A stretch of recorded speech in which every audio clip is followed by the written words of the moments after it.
I'm the first armless pilot and I'm on a mission to design the first ever foot-controlled airplane. I currently have a light sport certificate, so I need to upgrade to a private pilot's license, which is going to require a medical. So this medical is very critical, and I'm here to speak with Gary from AOPA to ask him a couple questions, because if I get denied the medical, I cannot fly at all. So I hope that it'll answer some of your questions for others who have disabilities and want to pursue aviation. Thank you so much, Gary, for joining us today. Can you let everyone know what you do with AOPA? Sure, Jessica. I'm thrilled to be here. This is a great project that we're partnering with you on. My name is Gary Crump. I'm the director of our medical certification group within the Pilot Information Center here at AOPA. I've been with AOPA for over 30 years, and pretty much that whole time has been with medical certification. So we interact with lots of members about their medical certification issues. We interact with the FAA, so we're kind of the intermediary between pilots who have issues with their medical certificates and the FAA, who's given them all the grief about their medical certificates. Wonderful. Well, thank you so much for your time today and helping us better understand this process. Many of us with disabilities don't always know, how it's going to be handled. And I really appreciate your time today. So I have a few questions, if you don't mind. I will go ahead and start. Yes, absolutely. Thank you. So am I actually eligible as a light sport pilot, as someone with a disability? Am I eligible for the third class medical? Absolutely. That's one of the big misconceptions among pilots who, are dubious of the FAA in general, and that's probably an appropriate thing to be cautious about the FAA. But the aeromedical group, really, their mission is obviously safety, as is all of the FAA. But at the same time, they want to get as many pilots qualified to legally fly in the national airspace as possible. So they're always looking for a way to get to yes. Sometimes the pathway to a yes is a little more complicated and complex and frustrating, but the FAA does certify the vast majority of applicants who actually apply for a medical. So the short answer is yes, absolutely. You'll be able to qualify for a medical certificate and ultimately your private pilot certificate through the process that we're going to talk about today.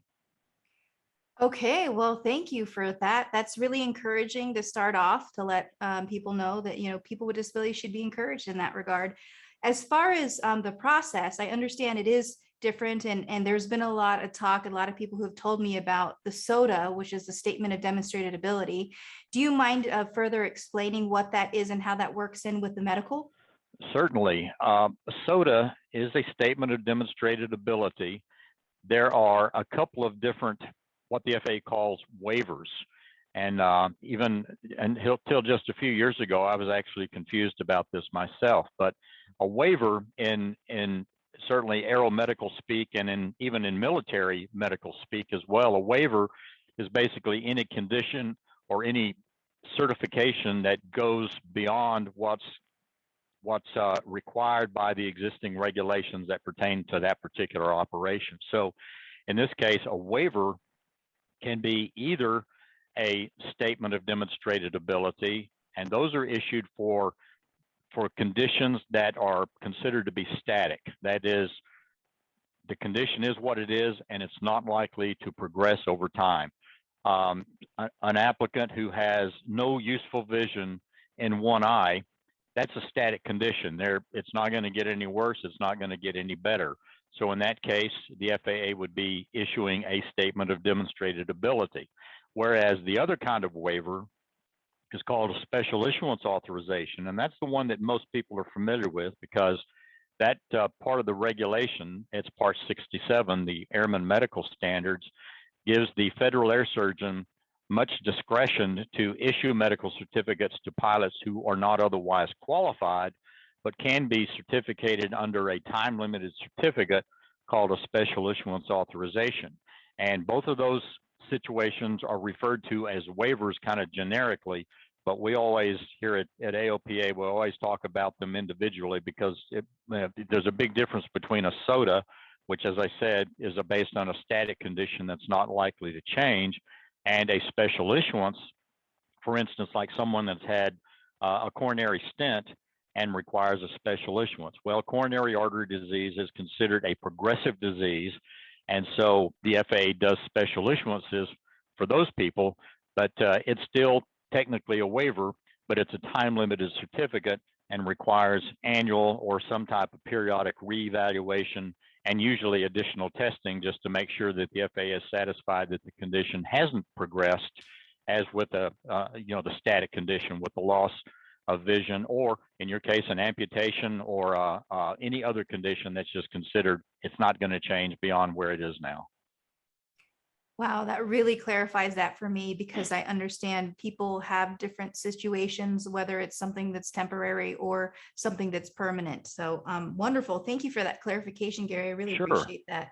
So the plan is that I will first get my third class medical in the ERCOOP, then take the PPL, the private pilot license test, in the ERCOOP as well, and eventually move on to the RV10 because it takes building in order to get there. But will it require that I also basically get the permission through the RV10 in the same way that I had to do that with the ERCOOP? Could you clarify that, please, Gary? Yep, that's correct. And that's really the best way to do this with your situation, because you're already comfortable in the ERCOOP. You've been flying it for a long time. So you can go out.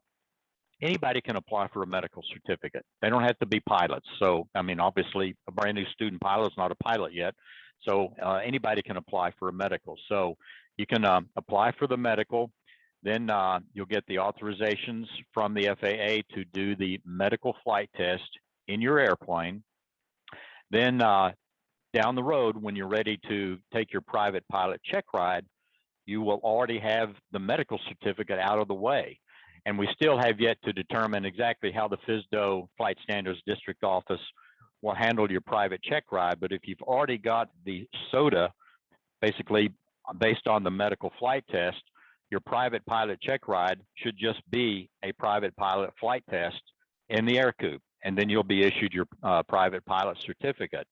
Then next time when the RV is ready to go, you're going to have special accommodations for that. So the FAA will authorize another medical flight test in the RV10, because it's like a category and class type of a situation. You're transitioning in obviously a higher performance airplane, so the FAA will want to see that you can demonstrate competency in that airplane and also perform the duties as required with whatever appliances and other accommodations that'll be part of the RV10 instrumentation. So yeah, it'll work out fine, and it's a very logical way to approach it. That is good to hear. Any pros or cons in that area? Well, yeah, there's always potential cons. Dealing with the FAA is I'll say challenging, for lack of a better term, primarily because of the timing and the time it takes to get correspondence back and forth from the FAA. But as long as you build in plenty of lead time for that, it should go pretty smoothly. In your situation, being where you are, we'll be coordinating everything through the Western Pacific Regional Flight Surgeon's Office, and then they in turn will coordinate with the Flight Standards District Office, where you're going to be taking the medical flight test.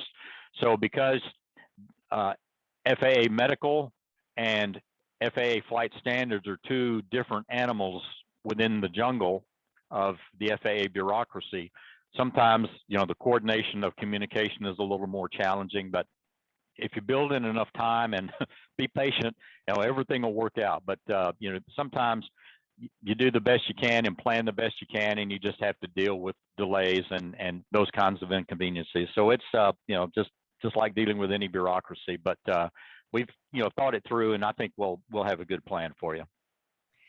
I know that that period is considered a deferral period, and I guess this was the biggest question that I wondered about is, during this period of time when all the approval is processing and all that, can I still practice as a sport pilot and fly the ERCOOP? Absolutely, there'll be no problem with that.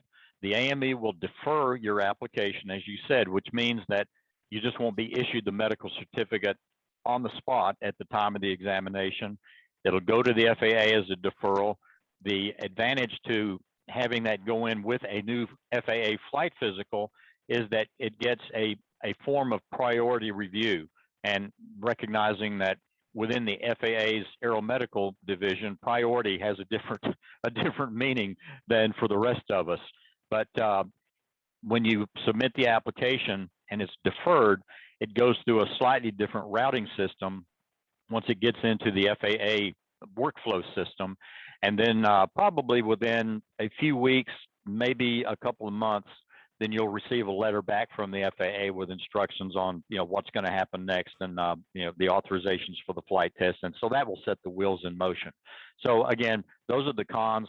The pros, other than the timing issue, are obvious. The FAA is going to be able to consider you for the medical certificate, and if the flight test goes well, you'll be issued, and that'll be really the biggest hurdle you're going to run into, because after you deal with all this, getting your private pilot certificate is going to be, kind of like a walk in the park. You're going to learn a lot, obviously, but you're going to get that private pilot certificate, and your medical is already, behind you. That's one of the key things that we run into here at AOPA is brand new student pilots. They're excited, they're ready to go, and they jump right into their flight training, and they get up to the point where they're almost ready to solo, and their flight instructor then says, okay, now you need to go get your medical. And then they show up in the medical examiner's office and have something on their medical application that does not allow the AME to issue the medical certificate. So that application gets deferred, like yours will. However, then the FAA comes back and asks for more information, and it really sets these student pilots back. So I always encourage the CFIs, the certificated flight instructors, to encourage their students to jump on the medical first thing and get that out of the way, so you don't run into a delay, because it's very costly if you get ready to solo, and then it's another 3 or 4 months by the time you get the medical situation sorted out before you can actually solo. So you've had to spend additional money staying proficient and keeping your currency up to speed to actually do your solo. So there's lots of reasons why you want to do the medical first. That's awesome. Thank you for that, Gary. And if I ever talk to anyone who wants to pursue a private pilot's license or even a light sport certificate, well, not light sport, but the private pilot's license, I'll definitely encourage them in that regard as well. So that is really good to know also, that I'll be able to continue flying as a light sport certificated pilot flying the Ercoupe. So thank you for that. That's really encouraging. Now, are there any pitfalls to avoid during the medical process? Well, filling out the medical application is an important thing. We could do a whole, seminar just on the medical application, because it's a complicated, it's much more complicated than someone that's seeing it for the first time might even think about. It is a legal document, and it does carry some ramifications if someone even inadvertently doesn't disclose information that should have been reported on the application. So, most everybody's very honest, and they would never think about intentionally falsifying their medical application. But the FAA doesn't really like to see pilots falsify their medical applications. So it really pays to pay attention to what's in the application, read each item very carefully. There are sections in Part 18 or Item 18, which is the medical history section, that can get kind of complicated, because they're asking about past or current medical history, and it gets kind of detailed. So you really want to read the application really very, very carefully, and know exactly what you're reporting. There are 3 main areas. I'll just touch on those real quickly. Current medications, and that's important because they're not asking you to report medications that you're no longer taking. The questionnaire asks, are you currently using any medications, prescription or non-prescription? You want to read the question carefully, because a lot of people don't look at the currently, and they report medications that they haven't been on in a long time, and yet that triggers a response from the FAA. The second part is the medical history section. That's Item 18 that I was just mentioning.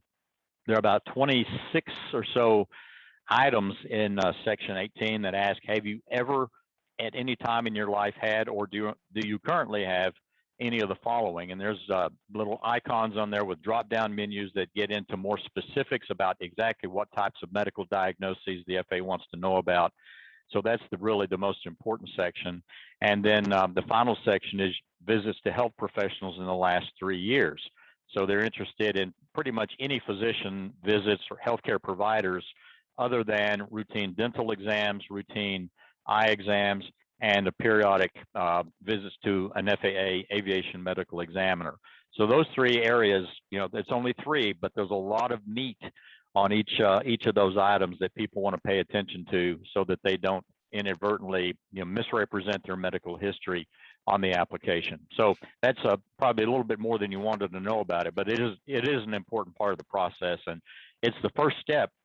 And so you don't want to get off on the wrong foot on the first step, because otherwise you get into the situation we just talked about with delays when the FAA has to come back and ask you for more information. Every time the FAA has to reach out to a pilot and ask for information, that adds potentially about 3 months to the process for the pilot to go out and get all the information that the FAA is asking for, mail it back into the FAA, wait for the FAA to run it through their workflow and get it reviewed again, and then for the FAA to get a response back to the airman.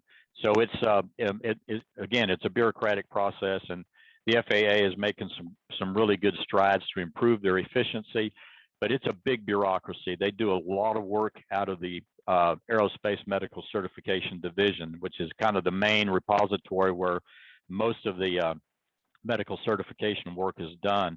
But again, the mandate is safety, so the FAA doesn't mess around, and they're extremely critical in their review of any medical information.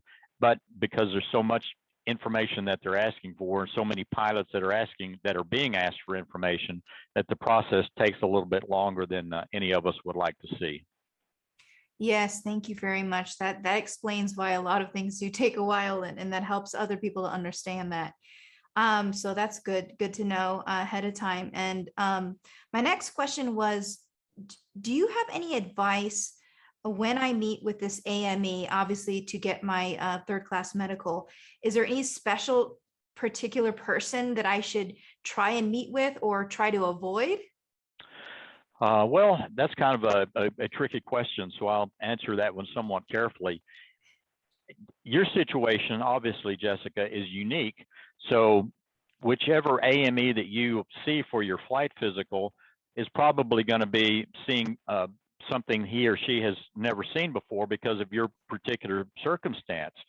And absolutely nothing wrong with that. You are, in fact, you're on a pace setter. You are, you're on the pointy end of the spear as far as advancing people with physical disabilities. But still, it's going to be something new for an AME, most likely. So in some cases, people ask, well, should I do a consult with my AME before I go in for a flight physical? I say there's nothing wrong with that. Sometimes it's an appropriate thing to do. Sometimes it's not. The AME has basically 3 choices when he or she is doing a flight physical on an applicant. In the vast majority of cases, the AME is able to issue the medical certificate to the pilot at the time of the exam. The other option is defer the application, like we talked about earlier. If the AME sees that the applicant clearly doesn't meet the standards, or the AME just has, not really sure, and maybe there's something in the way the pilot presents in the AME's office, it gives the AME a little bit of a cause for concern. If the AME is not comfortable with it, the FAA says go ahead and defer it. The third and very least likely scenario is that the AME can just issue a denial of the application outright. And that doesn't happen very often because AMEs don't like to issue denials, and they can only issue a denial if the airman clearly doesn't meet the standards prescribed in Part 67. So I've been doing this a long time, and I can probably count on one hand the number of times I've talked to a pilot where an AME actually issued a denial of his or her application. So the deferral and the issuance are really the two main things. So your AME probably, I think, like we talked about previously, it would probably be a good idea to at least chat with the AME on the phone before or when you schedule the exam and explain what's going on, so that they, have a little idea to think about what they're going to do. But really, your exam is going to be no different than anybody else that's going to get a deferral. So they'll do the basic examination. Obviously, you'll complete the online application and have it with you with your confirmation number when you go into the AME's office. And the AME will do the exam and then defer it, and then you're off to the races. So we talk about not all AMEs are created equally.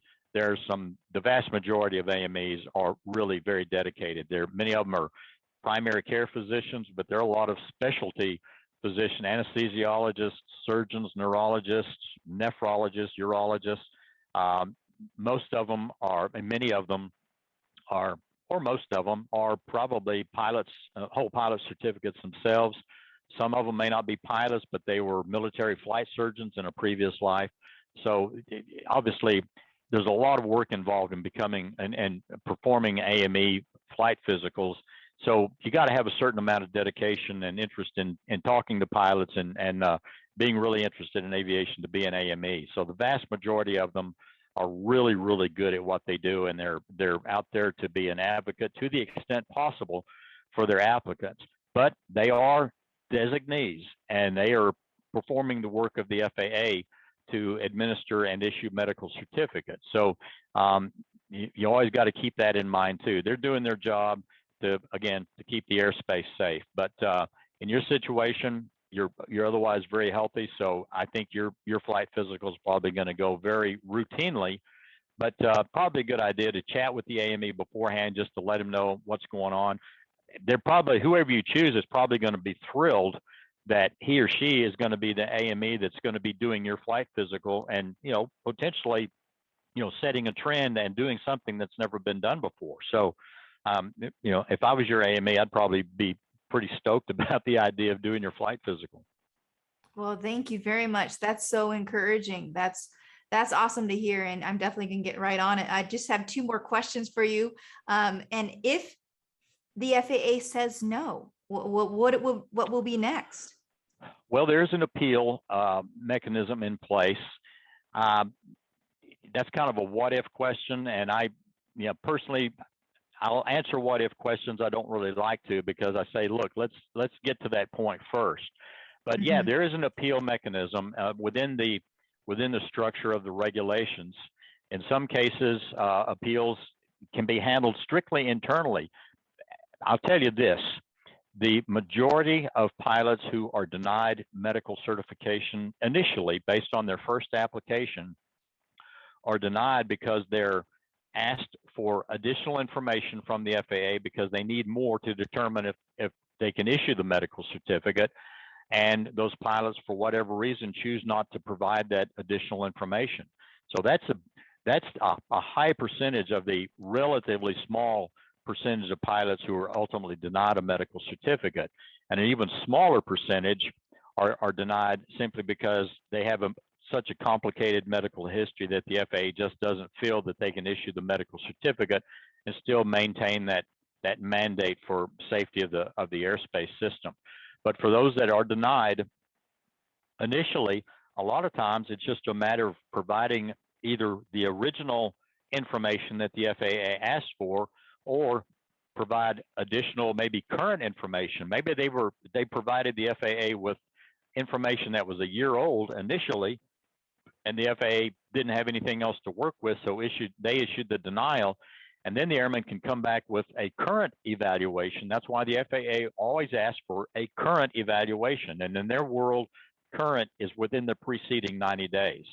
So again, these are all rules that the FAA has in place, policies, and if you understand how they're working and what they're trying to do, and you give them the information that they need to make the decision, a high percentage of those pilots that were initially denied will probably be able to qualify for a medical, probably a special issuance, and be off and running. So, I want to give the FAA a lot of credit, because the total number of pilots that are finally denied a medical certificate is extremely low. I mean, it's like probably in the 500 or 600 out of the 450 thousand applications that get submitted to FAA on an annual basis.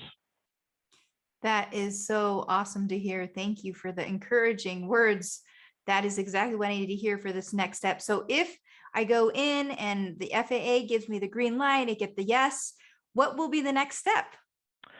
Once you've got the approvals, then this is where it gets a little more, not complicated, but it's going to be more time consuming, because then you got to start coordinating with the Flight Standards District Office, and in this case, maybe your regional flight surgeon, to get the actual authorization letter. Once the FAA clears you for the flight test, they will send you a letter, and they will also send a letter to the FSDO of your choice, which in your case is going to be the Scottsdale FSDO, so that they know what the FAA is expecting to see as far as what do you need to do to demonstrate that you can safely operate in the airspace.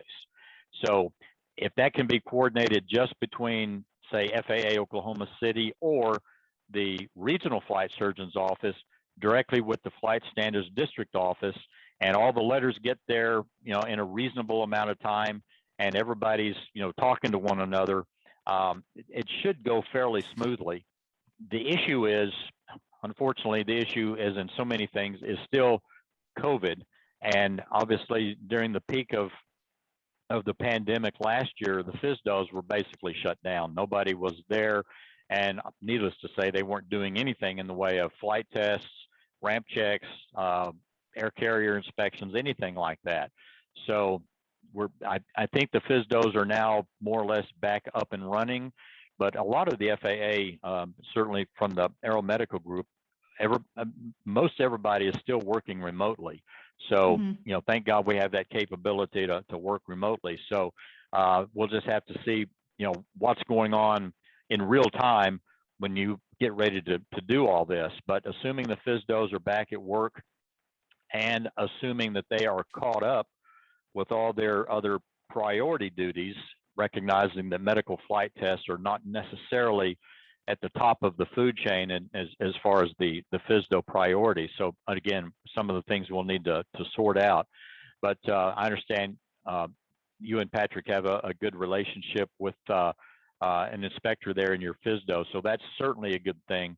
Again, not all FSDOs are created equally, so they all kind of operate a little bit differently, but hopefully things will be running smoothly. But again, you're a one-off, Jessica, so you're going to be doing something that they've never seen before. So it'll take a little bit of coordination and making sure everybody understands, what page we're on, and everybody being on the same sheet of music. But I think it's gonna go pretty well once we finally get all the paperwork there, and you can get the medical flight test scheduled. And then once it's on the schedule, it should be pretty much a piece of cake. Oh, this is so good to hear. Actually, the moment I get off this interview with you, I'm actually going to call up the nearest AME and schedule it and go through whatever process I need to do to line this up, because I think these words of encouragement are exactly what I needed right now in this phase of taking on a new challenge to build an experimental airplane and be obviously licensed as a private pilot. So thank you so much, Gary. I hope this has encouraged so many others with disabilities so that they're not afraid to go and acquire their third-class medical. So thank you. Oh, my pleasure. I just put in a plug for AOPA.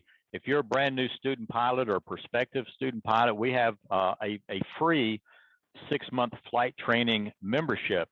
And so y'all can call us 800-872-2672, talk to our membership ladies, and sign up for that free membership. And then you can have free reign to talk to us in medical, and we'll help you work through whatever process you got. Everybody's situation is a little bit different. Most of the time it's handled kind of the same way, but no two cases are exactly the same. So by all means, hopefully this will encourage folks that have been thinking about it and have been on the cusp to go ahead and take the leap, and give us a call, and we'll help you out as much as we can. Thank you. And the thing I also like about that trial membership is getting those magazines in the mail. So those are good. Those are good to flip through, especially when you're just introduced to aviation. Flight Training Magazine is a great asset for new student pilots or student pilots who have been student pilots for a long time. So yeah, it is a great benefit. It's a great 6-month membership, and then hopefully at the end of 6 months you'll convert that to a regular AOPA membership, because the benefits and services that we offer to pilots is really second to none. And a lot of pilots, especially that we have helped with medical certificate issues, are other than the magazine, a lot of members are members because of the help that they got with their medical certificate. So that's what we're there for, and we're anxious to help you out. Wonderful. Thank you again. And we'll keep you abreast of all the new developments in this whole new process. And just knowing that you guys are always there to support us in this has been wonderful for us and encouraging. So thank you again, and have a good day. Thanks a lot, Jessica. It's been great talking with you, and we're anxious to work with you. So hang in there. Okay, sounds good. All right. Will do. Take care. All righty. Okay. Bye-bye. Bye-bye. I have to admit, when I first started this call, I was hesitant. I was a little scared, not sure how the FAA was going to handle my request for a third-class medical. And of course, that fear of getting rejected was behind, in the back of my mind. But now I feel a lot more relieved. I really want to thank AOPA. I want to thank Gary for helping ease some of my questions and concerns. And I hope they answered some of your questions as well, because this isn't just about me. This is about others with disabilities who want to pursue aviation, because we want to make it accessible for everyone. And again, please be sure and visit my website, Building This Impossible Airplane, the first foot-controlled airplane in aviation history. Go to theimpossibleairplane.com with your ideas, with your suggestions. If you want to help us anyway, we need a lot of help, because this is a major undertaking, but we want to inspire the world with this newly designed foot-controlled airplane. Thank you.